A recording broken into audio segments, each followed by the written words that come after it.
नमस्कार, आप देख रहे हैं 10 का एजेंडा। मैं हूं आपके साथ उन्नति भटनागर। बुलेटिन की शुरुआत दिल्ली से इस वक्त की बड़ी खबर के साथ, जहां संजय सिंह के करीबियों के घर ईडी की छापेमारी, अजीत त्यागी और सर्वेश मिश्रा के घर ईडी की छापेमारी। कई घंटों से चल रही है ईडी की छापेमारी। ईडी की छापेमारी पर संजय सिंह का बड़ा बयान भी सामने आया है। मोदी की दादागिरी चरम पर है, संजय सिंह का यह बयान। ईडी की फर्जी जांच को पूरे देश के सामने उजागर किया है। तो संजय सिंह के करीबियों के घर ईडी की छापेमारी और इसके बाद आप सांसद संजय सिंह का बड़ा बयान, जहां सीधा प्रधानमंत्री नरेंद्र मोदी पर निशाना साधते हुए उन्होंने कहा कि प्रधानमंत्री नरेंद्र मोदी की दादागिरी चरम पर है। ईडी की फर्जी जांच को पूरे देश के सामने उजागर किया है। तो दिल्ली से इस वक्त की बड़ी खबर आपको बता दें, आप सांसद संजय सिंह के करीबियों के घर ईडी की छापेमारी।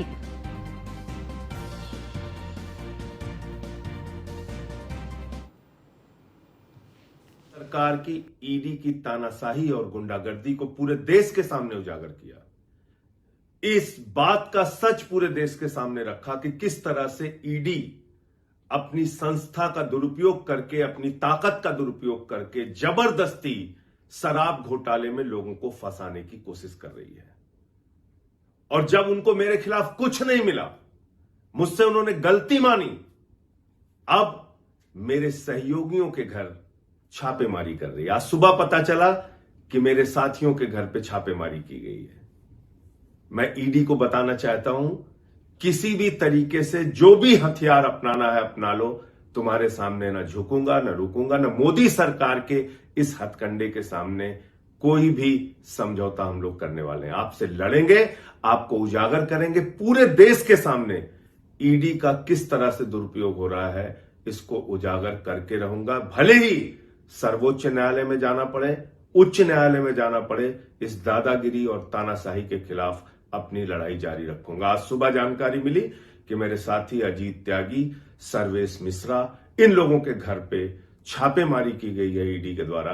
ये जबरदस्ती की तानाशाही और गुंडागर्दी जो मोदी सरकार के इशारे पर ईडी कर रही है, मैं साफ तौर पे कहना चाहता हूं, आप सारे हथकंडे अपना चुके, मेरे खिलाफ आपको कुछ नहीं मिला।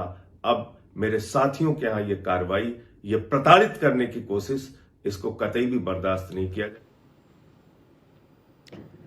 तो आप सांसद संजय सिंह के करीबियों के घर ईडी की छापेमारी, अजीत त्यागी के घर छापेमारी और उसके बाद संजय सिंह का यह बड़ा बयान, जहां प्रधानमंत्री नरेंद्र मोदी की दादागिरी चरम पर है। इसका सीधा सीधा बड़ा आरोप उन्होंने लगाया है। इससे पहले भी कई बार ऐसा हुआ है जब आम आदमी पार्टी ने ईडी का दुरुपयोग करने का प्रधानमंत्री नरेंद्र मोदी और केंद्र की सरकार पर आरोप लगाया है। और एक बार फिर से ये मामला गरमा गया है, जहां ईडी की एंट्री हुई है और एक बार फिर से बीजेपी वर्सेस आम आदमी पार्टी हो गया है। तो ईडी की कार्रवाई, ईडी की छापेमारी पर बड़े सवाल संजय सिंह ने खड़े किए हैं, क्योंकि संजय सिंह के करीबियों के घर पर ईडी ने छापेमारी की है। तो ईडी की छापेमारी को संस्था का दुरुपयोग बताया है। तो मोदी की दादागिरी चरम पर है, संजय सिंह का ये बड़ा बयान। ईडी की फर्जी जांच को पूरे देश के सामने उजागर किया है। कई घंटों तक छापेमारी चली है। संजय सिंह के करीबियों के घर पर ईडी ने छापेमारी की है और इसको लेकर एक बार फिर से आग बबूला हुए हैं आम आदमी पार्टी के सांसद संजय सिंह, जहां उन्होंने कहा है कि प्रधानमंत्री नरेंद्र मोदी की दादागिरी चरम पर है। अपडेट ले लेते हैं, हमारे संवाददाता पीयूष तिवारी हमारे साथ जुड़ गए हैं। पीयूष, क्या कुछ अपडेट? देखिए, एक बार फिर से ईडी की एंट्री होती है और आम आदमी पार्टी वर्सेस बीजेपी हो जाता है और ये आरोप लगने लग जाते हैं कि दुरुपयोग किया जा रहा है ईडी का। क्या कुछ सत्यता है? क्या पूरा मामला है जिसके चलते छापेमारी हुई है? क्या अपडेट? देखिए, निश्चित रूप से अगर हम बात करें तो पिछले 1 साल से लगातार आम आदमी पार्टी के जो तमाम नेता हैं वो कहीं ना कहीं ईडी और सीबीआई के रडार पे है। आपने देखा किस तरीके से ईडी और जो सीबीआई है लगातार कार्रवाई कर रही है और आम आदमी पार्टी के नेता भी आक्रामक रूप से ईडी और सीबीआई को लगातार जवाब दे रहे हैं। इसी बीच सबसे बड़ी बात है कि चूंकि आम आदमी पार्टी से राज्यसभा सांसद संजय सिंह आक्रामक रूप से प्रेस कॉन्फ्रेंस के माध्यम से भी कहीं ना कहीं भारतीय जनता पार्टी और खासतौर पे ईडी और सीबीआई के दुरुपयोग पर बोलते रहते हैं। लेकिन सबसे बड़ी बात है कि आज सुबह में एक छापेमारी हुई है। बताया जा रहा है कि आम आदमी पार्टी से राज्यसभा सांसद है संजय सिंह, उनके करीबी हैं अजीत त्यागी की बात करें या सर्वेश मिश्रा की बात करें, इनके घरों के पर कहीं ना कहीं ईडी की छापेमारी हुई है। और निश्चित रूप से पूरे मामले की बात करें, चूंकि संजय सिंह का स्टेटमेंट जिस तरीके से आया है, उन्होंने शराब घोटाले का मामला भी शराब घोटाले से लग रहा है। स्टेटमेंट आता है तो ईडी की ओर से, हालांकि संजय की ओर से सीधे तौर बिल्कुल, देखिए पीयूष, आपकी ऑडियो दुरुस्त नहीं आ रही है, इसको दुरुस्त कराते हैं। लेकिन जिस तरीके से संजय सिंह के करीबियों के घर पर छापेमारी हुई है, अब बड़े सवाल खड़े हो रहे हैं और कहीं ना कहीं सियासत भी इसको लेकर यकीनन गरमाएगी, क्योंकि इससे पहले भी जिस तरीके से आम आदमी पार्टी ये कहती रही है कि बार बार आम आदमी पार्टी को टारगेट कर रही है बीजेपी, कहीं ना कहीं बीजेपी डर गई है, इस वजह से ईडी का दुरुपयोग किया जा रहा है। बढ़ते आगे, मुजफ्फरनगर में एनआईए की टीम की छापेमारी, मौलाना कासिम के घर एनआईए की छापेमारी, हुसैनाबाद बनवाड़ा में पहुंची एनआईए की टीम। सुबह से एनआईए की टीम पूछताछ कर रही है। रतनपुरी के बनवाड़ा गांव में छापेमारी, तो मौलाना कासिम के घर एनआईए की छापेमारी, हुसैनाबाद बनवाड़ा में पहुंची है एनआईए की टीम और छापेमारी कर रही है। सुबह से ही टीम मौजूद है और पूरी तरीके से गोपनीय रखी जा रही है छापेमारी। जानकारी बाहर ना जाए इसका विशेष ख्याल रखा जा रहा है। रतनपुरी के बनवाड़ा गांव में छापेमारी हो रही है। सुबह से ही एनआईए की टीम पहुंची हुई है। बताया जा रहा है पीएफआई के सदस्य सक्रिय हैं और इसी को लेकर एनआईए की टीम छापेमारी करने के लिए पहुंची है मौलाना कासिम के घर। अपडेट ले लेते हैं, हमारे संवाददाता सचिन जौहरी हमारे साथ जुड़ गए मुजफ्फरनगर से। सचिन, क्या कुछ जानकारी? देखिए, एनआईए की टीम सुबह से ही पूछताछ कर रही है, छापेमारी कर रही है, बड़ी कोशिश जारी है कि कहीं ना कहीं आतंक और आतंकी के खिलाफ जो बड़ी साजिशें जो नाकाम हो रही हैं उनको करने का प्रयास किया जा रहा है। नापाक जो कोशिशें हैं उनको नाकाम करने का प्रयास है और उसी कड़ी में एक बड़ा कदम। जी बिल्कुल, देखिए आपको बता दूं, रतनपुरी थाना क्षेत्र पहले भी सुर्खियों में रहा है। यहाँ पीएफआई के कुछ सक्रिय सदस्य हैं जिन पर लगातार कार्यवाही हुई है। पहले भी एनआईए की टीम यहाँ पर आ चुकी है और आज फिर रतनपुरी के बनवाड़ा में एनआईए की टीम आई है और जो मौलाना कासिम है उनके घर पर है और पूछताछ जारी है। इस पूरी पूछताछ को, पूरे ऑपरेशन को जो है मीडिया से अलग रखा गया है। वो लोकल पुलिस को भी कोई जानकारी नहीं है और एनआईए की टीम पूछताछ में लगी हुई है। जी बिल्कुल, तो देखिए सुबह से ही ये पूछताछ चल रही है। क्या बड़े खुलासे होते हैं देखना महत्वपूर्ण रहेगा। ठीक है, बहुत शुक्रिया सचिन आपका तमाम जानकारी के लिए। लखनऊ से अब खबर, संजय शेरपुरिया से ईडी ने की पूछताछ। लखनऊ जेल में संजय शेरपुरिया से 6 घंटे तक पूछताछ हुई है। संजय शेरपुरिया के नेटवर्क में शामिल अफसरों को लेकर भी सवाल हुए हैं। दिल्ली के कारोबारी गौरव डालमिया को लेकर भी सवाल हुए हैं। संजय शेरपुरिया से जुड़े अफसरों और नेताओं पर भी कस सकता है शिकंजा। शेरपुरिया की कंपनियों और जुड़े लोगों को लेकर कई सवाल। तो ये बड़ी अपडेट, जहां संजय शेरपुरिया से 6 घंटे तक पूछताछ हुई है। लखनऊ जेल में ईडी ने पूछताछ की है करीब 6 घंटे तक। संजय शेरपुरिया के नेटवर्क में शामिल अफसरों को लेकर भी सवाल हुए हैं। दिल्ली के कारोबारी गौरव डालमिया को लेकर भी सवाल हुए। संजय शेरपुरिया से जुड़े अफसरों और नेताओं पर भी शिकंजा कस सकता है। तो अपडेट ले लेते हैं, हमारे संवाददाता एसके वाजपेयी हमारे साथ जुड़ गए हैं। एसके, क्या कुछ जानकारी? देखिए, शेरपुरिया से 6 घंटे की पूछताछ हुई है, क्या कुछ अपडेट है?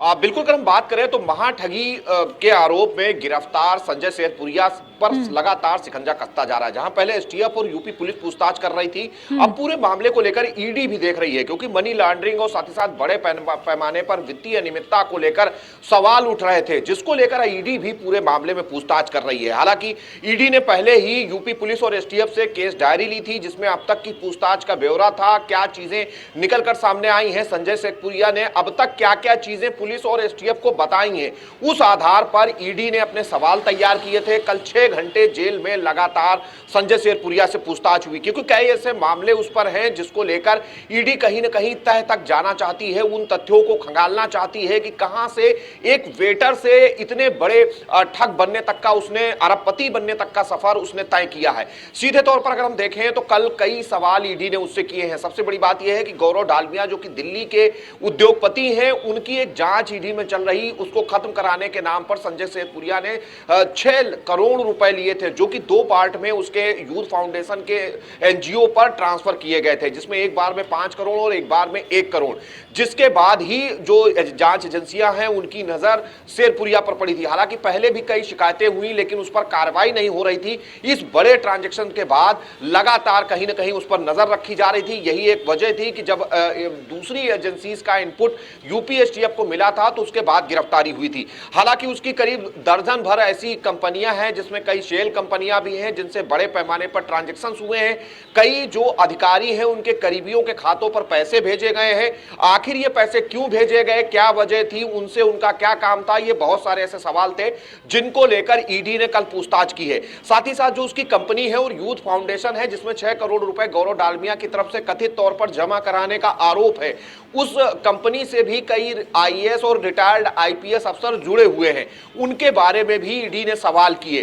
तो ये बहुत सारी ऐसी चीजें थी जो कि क्वेश्चनर लेकर ईडी गई थी, जिन पर संजय शेरपुरिया से हर एक बिंदु पर बात की गई और कोशिश की गई कि उन सभी चीजों को देखा जाए, उन सभी चीजों को कहीं ना कहीं खंगाला जाए, जिससे कि उसके कनेक्शन किन किन लोगों से हैं, पैसे जो ट्रांजैक्शन हुए वो किन वजहों से किए गए, किनको पैसे भेजे गए और उनके पीछे कौन सी ऐसी वजह थी। क्योंकि संजय शेरपुरिया लगातार लोगों को झांसा देता था नौकरी दिलाने के नाम पर, जांच खत्म कराने के नाम पर, यहां तक कि लोकसभा विधानसभा के टिकट दिलाने के नाम पर भी उसने पैसे वसूली की है। तो इन देखिए किस तरीके से बड़ा वर्चस्व कायम किया और उस वर्चस्व के आड़ में जो बड़े घोटाले हुए हैं उसको लेकर अब जांच आगे बढ़ेगी। एसके आप बने रहिएगा हमारे साथ, लौटती हूं आपके पास ज्यादा जानकारी के लिए। बढ़ते आगे लखनऊ से अगली खबर, वक्फ की जमीन बेचने का मामला। जमीन बेचने के मामले में वक्फ निरीक्षक निलंबित। मुख्तार अंसारी की पत्नी को बेची थी जमीन, जहां शिया वक्फ बोर्ड के चेयरमैन अली जैदी सस्पेंड किए गए हैं। तो वक्फ की जमीन बेचने का ये पूरा मामला है। जमीन बेचने के मामले में वक्फ निरीक्षक निलंबित कर दिए गए हैं, जहां मुख्तार अंसारी की पत्नी को जमीन बेची थी। शिया वक्फ बोर्ड के चेयरमैन अली जैदी को सस्पेंड कर दिया गया है। तो लखनऊ से ये बड़ी खबर आपको बता दें, जहां वक्फ की जमीन बेचने का ये पूरा मामला, जहां जमीन बेचने के मामले में वक्फ निरीक्षक निलंबित कर दिए गए हैं। बताया जा रहा है कि मुख्तार अंसारी की पत्नी को यह जमीन बेची गई थी। तो शिया वक्फ बोर्ड के चेयरमैन अली जैदी को सस्पेंड कर दिया गया है। तो एसके हमारे संवाददाता लगातार बने हुए हमारे साथ, सीधा उन्हीं का रुख करते हैं। एसके, क्या कुछ जानकारी? देखिए, शिया वक्फ बोर्ड के चेयरमैन अली जैदी को सस्पेंड कर दिया गया है, क्या इसके पीछे की वजह है? किस तरीके से ये पूरा मामला निकलकर सामने आया है?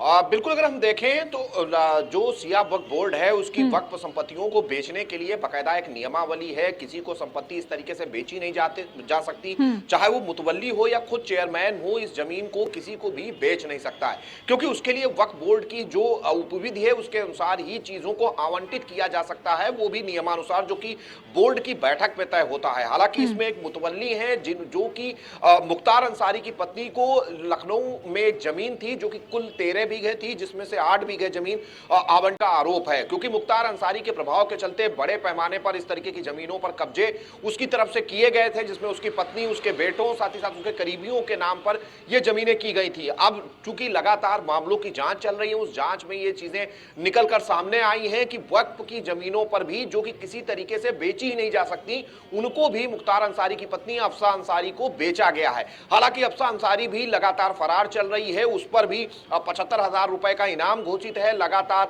यूपी पुलिस उसकी तलाश कर रही है, कई मामलों में वो वांछित है। तो अब उससे जुड़े हुए जो दस्तावेज हैं जो कि पुलिस के हाथ लगे थे, उन पर जांच चल रही है। उस जांच में ये चीजें निकलकर सामने आई हैं कि जो सिया वक्फ बोर्ड है उसकी जमीनों को गलत तरीके से उसको आवंटित किया गया।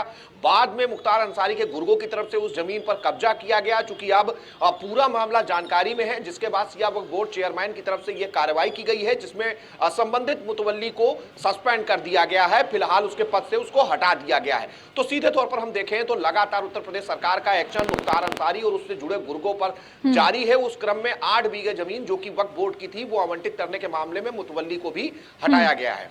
जी बिल्कुल, तो जो नियमों का उल्लंघन हुआ है, इस संबंध में कार्रवाई हुई है। आगे क्या कुछ होता है देखना होगा। बहुत शुक्रिया इसके आपका तमाम जानकारी के लिए। बढ़ते आगे, कानपुर से अब खबर। सपा विधायक इरफान सोलंकी की आज पेशी। इरफान सोलंकी और उसके भाई रिजवान सोलंकी को जिला कोर्ट में पेश किया जाएगा। महिला के प्लॉट में कब्जा और आगजनी समेत 7 मामले हैं जिन पर आज पेशी होगी। तो इरफान सोलंकी और उसके भाई रिजवान सोलंकी की जिला कोर्ट में पेशी होगी। इससे पहले लगातार वर्चुअल माध्यम से पेशी की जा रही थी, लेकिन आज जिला कोर्ट में पेश किया जाएगा इरफान सोलंकी को। सपा विधायक इरफान सोलंकी और उसके भाई रिजवान सोलंकी को, जिस पर महिला के प्लॉट कब्जाने और आगजनी समेत 7 मामले चल रहे हैं। इन 7 मामलों पर आज पेशी होगी। तो इरफान सोलंकी और भाई रिजवान सोलंकी आज जिला कोर्ट में पेश किया जाएंगे। ये बड़ी अपडेट कानपुर से, जहां महिला का प्लॉट कब्जाने और उस पर आगजनी करने समेत 7 मामले जिसमें आज पेशी होगी। अपडेट लेते हैं, हमारे संवाददाता राम जी हमारे साथ जुड़ गए हैं। राम जी, क्या कुछ जानकारी? देखिए, आज पेशी होनी है इरफान सोलंकी की और भाई रिजवान सोलंकी की। 7 मामले दर्ज हैं महिला के प्लॉट कब्जाने समेत। क्या कुछ अपडेट है? बता दें जी, आम आदमी पार्टी के विधायक इरफान सोलंकी और उनके भाई रिजवान सोलंकी का कानपुर कोर्ट में पेशी हुई, जो कि 38 दिन बाद पेशी होंगी। पिछली पेशी उनकी 17 अप्रैल को कानपुर कोर्ट में हुई थी, लेकिन मैं आपको बता दूं जज प्रयागराज में माफिया अतीक अहमद और उसके भाई अशरफ की जब गोली मार के हत्या कर दी गई थी, उसके बाद से लगातार जो इरफान सोलंकी की पेशी है उसकी लगातार वर्चुअल पेशी हो रही थी। कानपुर में पेशी के लिए नहीं लाया जा रहा था, तो कहीं ना कहीं सुरक्षा की दृष्टि से इस तरह की व्यवस्था की गई थी। लेकिन लगातार एक ही तारीख में आज 7 मामले होने के कारण आज इरफान सोलंकी और रिजवान सोलंकी को पेश किया गया, जिसमें महिला के प्लाट में कब्जा करने और उस पर आगजनी समेत उन पर मुकदमा दर्ज हुआ था जाजपुर थाने में, जिसके उस मुकदमे से बचने के इरफान सोलंकी व उनका भाई फर्जी पासपोर्ट, फर्जी आधार कार्ड बना करके कानपुर से बाहर गए थे, जिसकी फुटेज दिल्ली में और मुंबई के सीसी फुटेज में उनकी फोटो कैप्चर हुई थी, जिसको लेकर उनसे अन्य मुकदमे दर्ज हुए थे। कई ऐसे लोग सामने आए थे जिनसे रंगदारी मांगी गई थी। उस सभी मामलों को कानपुर कोर्ट में, कानपुर जाजपुर थाने में मुकदमे दर्ज हुए थे। इन सभी मामलों में लगातार जांच चल रही थी, लगातार कानपुर कोर्ट में पेशी हो रही थी। इसको देखते हुए उनको कानपुर की सुरक्षा में जेल में रखने से किसी तरह कोई अनुमान, किसी तरह कोई घटना न हो जाए, कोई अव्यवस्था न हो, जिसको देखते इरफान सोलंकी को महाराजगंज जेल शिफ्ट कर दिया। तब से वो महाराजगंज जेल में शिफ्ट है, उनको महाराजगंज जेल से ही कानपुर कोर्ट में पेशी के लाया जाता था। लेकिन जो देर रात आज उनको पेशी हुई, देर रात इरफान सोलंकी कन्नौज की जेल में ठहराव करा दिया गया है, जहां से अब उन्हें 11 बजे कानपुर के एसएमएम 3rd कोर्ट में पेश किया जाएगा, जहां पर महिला का जो प्लाट कब्जा करने और आगजनी का जो मामला था उस मामले में पेशी होनी है। फर्जी पासपोर्ट बनाने के, फर्जी आधार कार्ड बनाने पर, इसके साथ ही कई अन्य लोग जिनसे रंगदारी मांगी गई थी, जिनको जांच हमारी धमकी दी गई, उन सभी मामलों में आज उनकी केस पेशी होनी है। एमपी एमएलए कोर्ट में पेशी होनी, फास्ट ट्रैक कोर्ट में पेशी होनी है। इन सभी मामलों में आज इरफान सोलंकी और उसके भाई की पेशी होगी। सबसे बड़ी बात है कि सुरक्षा में किसी भी तरह की चूक ना हो, ऐसे कानपुर कमिश्नर पुलिस पूरा ध्यान रखा है कि स्त्री सुरक्षा व्यवस्था कचहरी में बिल्कुल। तो देखिए, तमाम सुरक्षा के बीच ये पेशी है और किस तरीके से कोर्ट का रुख रहता है आज, उस पर नजर बना के रखिएगा। राम जी, आप बहुत शुक्रिया आपका। बढ़ते आगे, आज सजा के खिलाफ अफजाल अंसारी की अपील पर सुनवाई। इलाहाबाद हाईकोर्ट में होगी सजा के खिलाफ सुनवाई। बीती शुक्रवार को सजा के खिलाफ सुनवाई हुई थी। बहस के लिए राज्य सरकार ने 2 दिन का समय मांगा था। हाईकोर्ट ने सुनवाई के लिए दी थी आज की तारीख। तो हाईकोर्ट के शरण में अफजाल अंसारी। बहस के लिए राज्य सरकार ने 2 दिन का वक्त मांगा था और हाईकोर्ट ने सुनवाई के लिए आज की तारीख दी थी।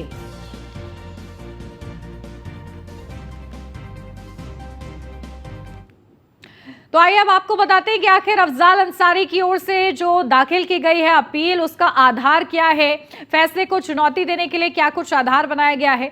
तो अपील में मुख्य आधार ये लिया गया है कि 2 बार सांसद और 5 बार विधायक रहे अफजाल अंसारी को राजनीतिक रंजिश के कारण गैंगस्टर एक्ट के इस मुकदमे में झूठा फंसाया गया है। साथ ही कृष्णानंद राय की हत्या के जिस मुकदमे के आधार पर अफजाल अंसारी पर साल 2007 में गैंगस्टर एक्ट का मुकदमा दर्ज किया गया था, जबकि सत्र न्यायालय ने उसे उस हत्याकांड में अफजाल अंसारी को दोषमुक्त करार दिया था। तो यह भी आधार लिया गया है। इसी के साथ साथ गैंगस्टर एक्ट का यह मुकदमा साल 2007 में दर्ज हुआ था और उसके बाद से अब तक अफजाल अंसारी के खिलाफ एक भी आपराधिक मामला दर्ज नहीं हुआ है। इसको भी इस याचिका का आधार बनाया गया है।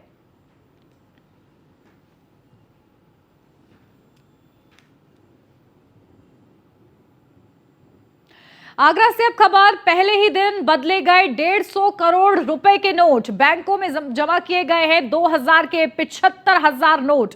आगरा पुलिस कमिश्नरेट में 518 शाखाओं में से 450 पर नोट बदले गए हैं। हर बैंक में अलग अलग नियम, खाता धारक परेशान। तो औपचारिकताओं को पूरा करने में खाता धारक परेशान। हंगामा की स्थिति पर बैंकों में पुलिस बल तैनात। पुलिस कमिश्नर डॉक्टर प्रतिंदर सिंह ने तय किए मानक। तो कंट्रोल रूम से पुलिस अधिकारी ले रहे पल पल की अपडेट। तो 2000 के नोट बदलने का समय 30 सितंबर तक निर्धारित किया गया है। तब तक 2000 के नोट वैध माने जाएंगे और इसी के चलते पहले दिन का क्या आंकड़ा रहा है आगरा से, वो हमने आपको बताया है। अपडेट भी ले लेते हैं। हमारे संवाददाता कृष्णा त्यागी हमारे साथ जुड़ गए हैं आगरा से।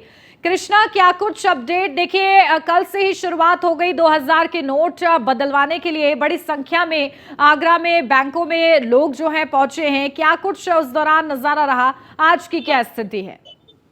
बिल्कुल उन्नति जी, मैं आपको बता दूं, जिस जो नोटबंदी के बाद तो दिल्ली लोग अपने 2000 के नोट को बदलने पहुंचे थे, तो साइकिल आगरा के पास है। तो आगरा में करीबन 150 करोड़ के जो तो बता सकते हैं 75,000 रुपए जो 2000 रुपए की जो करेंसी है, 75,000 नोटों की संख्या रही, जिससे 150 करोड़ रुपए की अनुमानित राशि बताई गई है। करीब 518 शाखा की 450 शाखाओं में इस तरह का वो प्रावधान रहा है कि नोट जो बदलने का प्रक्रिया रही। लेकिन सबसे महत्वपूर्ण बात यह है कि सभी बैंकों में अलग अलग नियम। जो बैंक में अपने नोट को बदलने के लिए गए तो वहाँ निश्चित तौर से काफी समस्याओं का सामना भी करना पड़ा। कई लोगों का कहना था कि बैंक वहाँ पर कोई व्यक्ति कह रहा है कि वहाँ पर उनके आधार कार्ड मांगे जा रहे हैं, क्योंकि कोई व्यक्ति कह रहा है उनकी पूरी उसकी डिटेल लिखी जा रही है। तो तमाम तरह के वहाँ पर नियम देखने को मिले। तो निश्चित तौर से पहले दिन का आंकड़ा जो बताया गया तो 150 करोड़ रुपए की राशि 2000 रुपए की नोट बदली गई। और आज भी सुबह से ही लोग अपने अपने नोट को जमा करने के लिए वहां पर पहुंच रहे हैं। लेकिन पहले जैसी भयावह स्थिति नहीं है, क्योंकि जो अब इस बार को 30 सितंबर तक का जो समय मिला है तो उससे लोगों को राहत है। सबसे ज्यादा जो पहले लोगों को परेशानी हुई तो अति मध्यम और मध्यम वर्ग के लोगों को सबसे ज्यादा परेशानी हुई थी। लेकिन इस बार जो 2000 की जो नोट के लेकर जो नोट बदली हुई है, इससे अति मध्यम वर्ग के लोगों को कुछ ज्यादा समस्या नहीं है। उन लोगों का कहना है कि 2000 के नोट काफी लंबे समय से नहीं देखे थे, जिसके चलते उन लोगों पर काफी ज्यादा प्रभाव नहीं है। सबसे ज्यादा चिंता का विषय उन लोगों के लिए जो पूंजीपति लोग बताए जाते हैं, जिनके पास जो ब्लैक मनी बड़ा भंडार पड़ा है, उन लोगों के लिए बहुत ही चिंता का विषय है। लेकिन उन लोगों ने भी इस करेंसी को बदलने के नियम अपने अपने बना रखे। तो देखिए, 2016 की नोटबंदी के बाद आरबीआई की तरफ से जब 2000 के नोट को चलन से बाहर करने का फैसला लिया गया कृष्णा, तो स्वागत भी किया गया इस फैसले का। और देखिए, मध्यम वर्ग पर उसका असर भी नहीं पड़ रहा है। ठीक है, आप नजर बना के रखिएगा। बहुत शुक्रिया आपका। बढ़ते आगरा से ही अगली खबर भी है, जहां करोड़ों रुपए के मसालों को अवमुक्त करने के आदेश जारी। जहां सीजीएम मृत्युंजय श्रीवास्तव ने दिया कंपनी के पक्ष में आदेश। 98 लाख रुपए की जमानत राशि के मुचलके पर अवमुक्त करने का आदेश दिया है। हरि पर्वत थाना में दर्ज हुआ था 1 करोड़ मसालों के धोखाधड़ी का मामला। तो थाना हरि पर्वत दर्ज मामले में वादी नवीन झा ने दर्ज कराया था मुकदमा। Pharma fresh dry fruit and spice company की ओर से दर्ज मुकदमों में पुलिस ने की थी प्रेस कॉन्फ्रेंस, जहां चेन्नई की कंपनी से मंगाए गए थे 1 करोड़ के मसाले।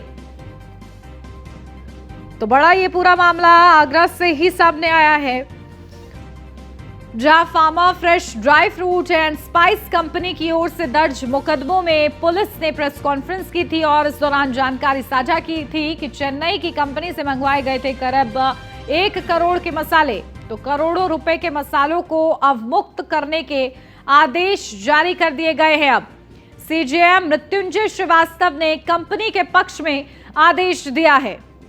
तो 98 लाख रुपए की जमानत राशि के मुचलके पर अवमुक्त करने का आदेश दिया गया है। यार रुक एक छोटे से ब्रेक के लिए, जल्द हाजिर होते हैं। आप बने रहिए न्यूज़ 1 इंडिया के साथ।